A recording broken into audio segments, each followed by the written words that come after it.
locomotive on the table. Once again, make sure you're behind that yellow line. I see everybody's doing a good job about that. Let me explain the reason why turntables are even built. When we head over to the shop, you'll be able to see one of our steam locomotives. You will notice that it is built facing forward. Now, it can go backwards. However, as steam locomotives got bigger, so did their tenders.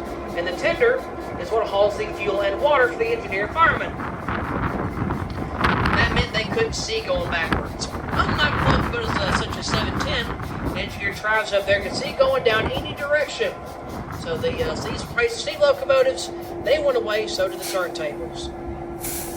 Let's get this engine here balanced on a 6-foot diameter ball bearing. There we go. Hey, we're teetering. Here we go. This locomotive pulling your train today is the 710. It was built new in 1950 by the Electromotive Division of General Motors as a high hood model GP7 for the NC and St. L Railway. That's it for the Nashville, Chattanooga, and St. Louis Railway. Up at the cab is Engineer Travis. I'll give him a big old wave for me, please. If you didn't wave at him, he's liable to leave us all here. Now, what is a GP7?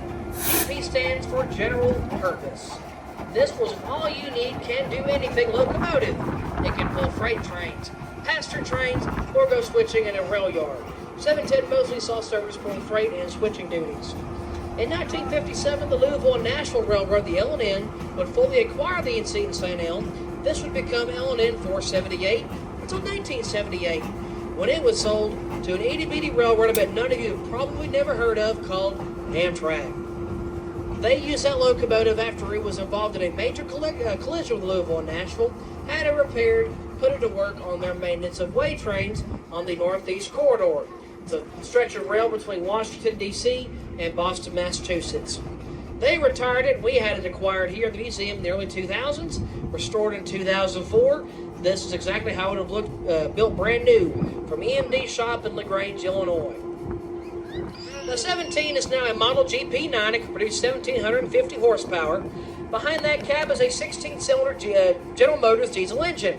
Turning an electric generator makes about 600 volts electricity, sends it down to the wheels. On each wheel is something called a traction motor, and that is that's what makes the power for our locomotive.